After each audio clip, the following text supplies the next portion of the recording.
Hello students, आज हम करने वाले हैं classification of organic compounds. Previous class में हमने देखा था कि ऑर्गेनिक कंपाउंड्स के अंदर हमारा जो कार्बन है वो क्या डिफरेंट कैरेक्टरिस्टिक्स अपनी शो करता है, जिसकी वजह से हम कंप्लीट ऑर्गेनिक केमिस्ट्री का एक डिफरेंट पार्ट बना लेते हैं। उसी तरीके से आज हम बात करेंगे, उसी को ही हम आगे नेक्स्ट बढ़ाते हैं। आज का टॉपिक हमारा रहेगा क्लासिफिकेशन ऑफ ऑर्गेनिक कंपाउंड्स। बेटा, जो सबसे बेसिक हमारा ऑर्गेनिक कंपाउंड है, जिसकी सबसे पहले हम बोलेंगे यार ऑर्गेनिक जहाँ से स्टार्टिंग हुई, वो स्टार्टिंग हुई थी बेटा हाइड्रोकार्बन से। कहाँ से? हाइड्रोकार्बन से। हाइड्रोकार्बन क्या होता है? हाइड्रोजन प्लस कार्बन का मिक्सचर। हाइड्रोजन प्लस कार्बन मिलके क्या बनाते हैं? हाइड्रोकार्बन बनाते हैं। सिंपल, वो ऑर्गेनिक कंपाउंड्स जो किससे बने हो? हाइड्रोजन और कार्बन से। Compounds which are formed by compounds which are formed by hydrogen and carbon. किस किस से बने हो? हाइड्रोजन और कार्बन से। उन्हें क्या बोलते हैं हम? हाइड्रोकार्बन बोलते हैं, राइट। अगर हम बात करते हैं हाइड्रोकार्बन्स की, तो बेटा हाइड्रोकार्बन को हम मेनली दो कैटेगरी में डिवाइड करते हैं। कितनी कैटेगरी में? दो कैटेगरी में। हाइड्रोकार्बन, एक होता है बेटा सैचुरेटेड हाइड्रोकार्बन, सैचुरेटेड हाइड्रोकार्बन, और दूसरा होता है हमारे पास अनसैचुरेटेड हाइड्रोकार्बन।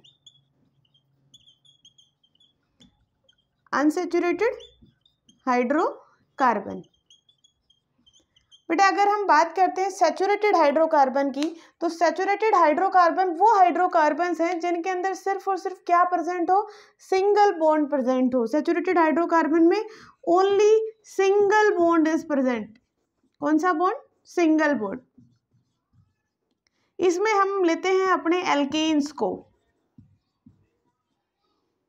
यानी कि एल्केन जहाँ नाम आ गया वहाँ ये समझ लेना कि उनके बीच में सिर्फ और सिर्फ कौन सा बॉन्ड आएगा?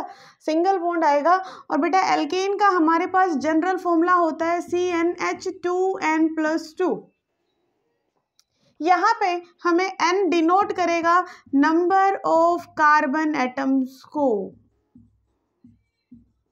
सपोज हमारे पास n है 1, तो हमारे पास सबसे पहले फॉर्मूला क्या बनेगा? C1H2 × 1+2 क्या बन गया? CH4। बेटा ये हमारा सबसे पहला एल्केन है, ये हमारा फॉर्मूला हो जाता है बेटा मीथेन का, राइट। अगर हम लेते हैं बेटा n = 2, तो यहाँ C2H2 × 2+2 क्या आएगा? C2H6। ये हमारा फॉर्मूला हो गया बेटा इथेन का। इसी तरीके से हम प्रोपेन, ब्यूटेन, हेक्सेन, हेप्टेन सब के फॉर्मूले डिराइव कर सकते हैं। ध्यान रखना जनरल फॉर्मूला एल्कीन क्या क्या होता है? CnH2n। बेटा वही अगर हम बात करें अनसैचुरेटेड हाइड्रोकार्बन की, अनसैचुरेटेड हाइड्रोकार्बन वो हाइड्रोकार्बन्स है जिसके अंदर डबल बॉन्ड भी प्रेजेंट हो, contain multiple bonds. Multiple bond का मतलब क्या है? जिनके बीच में डबल बॉन्ड या ट्रिपल बॉन्ड प्रेजेंट हो। इसमें हमारी दो कैटेगरी आती हैं, और वो दो कैटेगरी क्या क्या है? एक आता है बेटा हमारे पास एल्कीन, और दूसरा आता है बेटा हमारे पास एल्काइन। अगर हम बात करें एल्कीन की, एल्कीन का फॉर्मूला होता है बेटा हमारे पास CnH2n। वही n यहाँ पे किसको डिनोट करेगा? नंबर ऑफ कार्बन एटम को। एक बात ध्यान रखना, एल्कीन और एल्काइन, एल्कीन और एल्काइन के अंदर कभी भी हमेशा इनकी जो स्टार्टिंग होगी वो n = 2 से स्टार्ट होगा। एल्कीन के फॉर्मूला जो स्टार्ट होगा वो n = 2 से स्टार्ट होगा, C2H4, राइट। C3H6 ये हमारे किसके फॉर्मूले हो गए? एल्कीन के। किस तरीके से लिखा जाता है? CH2 double bond CH2। इसको अगर किन्हीं भी दो कार्बन के बीच में हम डबल बॉन्ड लगा देंगे, CH2 C H and CH3, इन दो कार्बन के बीच में आ गया, इट्स सफिशिएंट। वही अगर हम बात करते हैं एल्काइन की, तो बेटा एल्काइन का फॉर्मूला होता है हमारे पास CnH2n+2। फॉर्मूला डिराइव करें हम, इसके लिए भी यही कंडीशन है कि ये स्टार्टिंग कहाँ से होगी इसकी, n = 2 से। सबसे पहला बनता है हमारे पास C3C2H, यहाँ पे क्या रखेंगे 2 × 2 -2, क्या आएगा यहाँ पे -2। तो अगर हम यहाँ पे -2 रखते हैं तो हमारे पास फॉर्मूला क्या निकल के आएगा, C2H2। ये हमारे पास फॉर्मूला निकल के आ गया। एल्काइन का किस तरीके से लिखा जाएगा, C ट्रिपल बॉन्ड CH और इधर भी CH। यहाँ से क्वेश्चन किस तरीके से आता है, इस पार्ट से क्वेश्चन कैसे पूछा जाता है, इस पार्ट से बेटा दो तरह के क्वेश्चंस पूछे जाते हैं।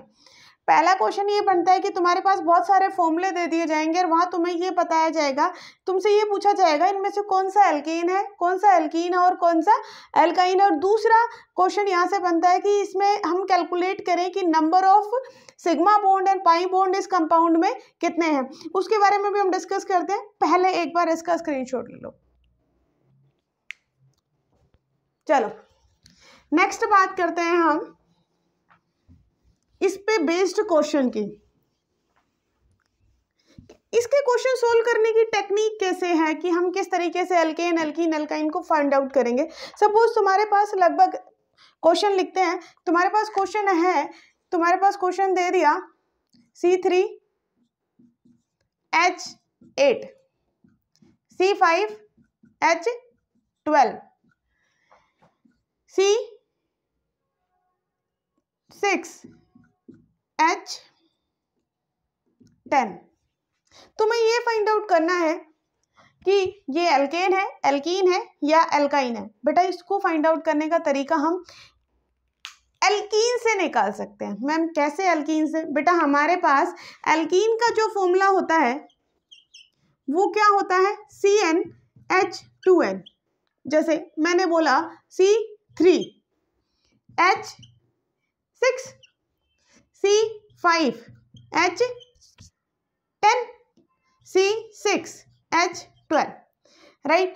बेटा मान लो अब इन्हीं से हम सेम एल्केन लिखने जाएं और एल्कीन निकले जाए एल्काइन, तो अगर हम एल्कीन से एल्केन लिखने जाएंगे तो इसका फॉर्मूला क्या होगा बेटा, CnH2n+2 और इसका फॉर्मूला रहेगा CnH2n-2। इसमें सिंपल ये फॉर्मूला काम करेगा कि जितने तुम्हारे पास एल्कीन में हाइड्रोजन एटम्स है, मान लो इसमें 6 है, अगर इससे 2 कम है, अगर इससे 2 कम है तो वो एल्काइन की कैटेगरी में आएगा।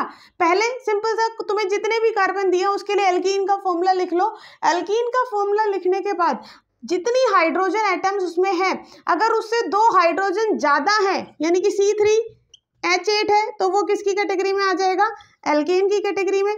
वहीं अगर उससे 2 हाइड्रोजन कम है यानी कि यहाँ पे C3H4 है तो बेटा वो किसकी कैटेगरी में आ जाएगा, एल्काइन की कैटेगरी में। अब हम खुद देखो तुम्हारा जो पहला क्वेश्चन है वो C3H8 है, ऑब्वियसली किसकी कैटेगरी में आ गया, हमारा एल्कीन की कैटेगरी में आ गया, ठीक है। वहीं अगर अब C5H12 है, देखो C5H10 से 2 ज्यादा है C5H12 तो ऑब्वियसली ये भी हमारे किसकी कैटेगरी में आ गया, एल्केन की कैटेगरी में। वहीं अगर C6H10 की बात करें, देखो C6H12 है, अगर C6H14 होता तो वो एल्केन की कैटेगरी में आता, लेकिन अगर 2 कम है यानी कि C6H10 है तो बेटा ये किसकी कैटेगरी में आएगा, एल्काइन की कैटेगरी में। तो पहले एल्कीन का फॉर्मूला जनरली जो तुम्हारे पास नंबर ऑफ कार्बन एटम दिए हो उससे एल्कीन का फॉर्मूला लिख लेना और उस एल्कीन के फॉर्मूले से एल्केन और एल्काइन का पता कर लेना। ये हमारा पहला क्वेश्चन है। इस पैटर्न पे एक तो ये क्वेश्चन बनता है, दूसरा बनता है कि कोई भी कंपाउंड का तुम्हें कंप्लीट फॉर्मूला दे दिया जाएगा या फिर तुम्हें कंप्लीट चेन बना के दे दी जाएगी और वहां तुमसे ये पूछा जाएगा कि इसमें कितने नंबर ऑफ सिग्मा बॉन्ड है और कितने नंबर ऑफ पाई बॉन्ड है। तो बेटा एक बात पहले तुम्हें ये पता होना चाहिए कि कौन से बॉन्ड में कितने सिग्मा बॉन्ड होते हैं और कितने पाई बॉन्ड होते हैं। बेटा अगर हमारे पास सिंगल बॉन्ड है तो एक सिंगल बॉन्ड के अंदर 1 सिग्मा बॉन्ड होता है, ये बॉन्ड कौन सा बॉन्ड कहलाता है बेटा? Sigma bond. अगर डबल बॉन्ड हो तो हमारे पास, डबल बॉन्ड हो तो बेटा उसके अंदर 1 सिग्मा बॉन्ड होता है और 1 ही पाई बॉन्ड होता है। और अगर हमारे पास ट्रिपल बॉन्ड हो तो ट्रिपल बॉन्ड के अंदर हमारे पास 1 सिग्मा बॉन्ड होता है और 2 पाई बॉन्ड होते हैं। ठीक है, तो सपोज हमारा पहला क्वेश्चन लेते हैं इस पार्ट के ऊपर। क्वेश्चन है हमारे पास CH3 CH double bond CH C triple bond CH, ये हमारे पास कंपाउंड है। मैं इसमें अपन को सारी चीजें बतानी है, इसमें कितने सिग्मा बॉन्ड है और इसमें कितने पाई बॉन्ड है। सबसे पहले जैसे ही तुम्हारे सामने ऐसा क्वेश्चन आया तो इस स्ट्रक्चर को पूरा एक्सप्लोर कर लो, पूरा खोल के लिख लो। तो CH3 3 हाइड्रोजन है, ठीक है, CH फिर double bond CH single bond C triple bond C और H। बेटा इसमें जितने भी बॉन्ड्स बन रहे हैं, जितने भी बॉन्ड्स बन रहे हैं वो सारे टोटल किसको बता देंगे? सिग्मा बॉन्ड को बता देंगे, क्योंकि एक सिंगल बॉन्ड हो, चाहिए एक डबल बॉन्ड हो, चाहिए एक ट्रिपल बॉन्ड हो, सब में एक एक सिग्मा बॉन्ड तो होता ही होता है। तो बेटा यहाँ पे हमारा 1 sigma bond, 1 sigma, 2 sigma, 3 sigma, 4 sigma, 5 sigma, 6 sigma, 7 sigma, 8 sigma, 9 sigma और बेटा 10 सिग्मा। यहाँ पे नंबर ऑफ सिग्मा बॉन्ड कितने हो गए हमारे पास? नंबर ऑफ सिग्मा बॉन्ड कितने हो गए? जितने इसमें टोटल नंबर ऑफ बॉन्ड्स है कितने हैं बेटा? 10। ठीक है, अब बात करते हैं पाई बॉन्ड की। पाई बॉन्ड बेटा जहाँ सिंगल बॉन्ड है वहां तो पाई बॉन्ड को भूल जाओ, क्योंकि सिंगल बॉन्ड के अंदर कोई भी पाई बॉन्ड नहीं होता। बस बात आती है जहाँ डबल बॉन्ड है वहाँ एक पाई बॉन्ड होगा और जहाँ ट्रिपल बॉन्ड है वहाँ 2 पाई बॉन्ड होंगे। तो टोटल मिला के हमारे पास एक यहाँ पे है और ये 2 पाई बॉन्ड ये है। तो नंबर ऑफ पाई बॉन्ड यहाँ पे हमारे पास कितने हो गए? 3। इसी तरह के 2 क्वेश्चन बनते हैं। एक क्वेश्चन और प्रैक्टिस कर लेते हैं, थोड़ा सा कॉम्प्लिकेटेड लगे। CH3 CH double bond CH CH2 और CH3। पहला काम क्या रहेगा? स्ट्रक्चर को एक्सप्लोर करके लिख दो। CH H H H H right, CH double bond CH CH H CH H CH H और बेटा H। एक्सप्लोर कर लिए, सीधी सी बात है, जितने नंबर ऑफ बॉन्ड्स है यहाँ पे उतने ही हमारे सिग्मा बॉन्ड हो गए।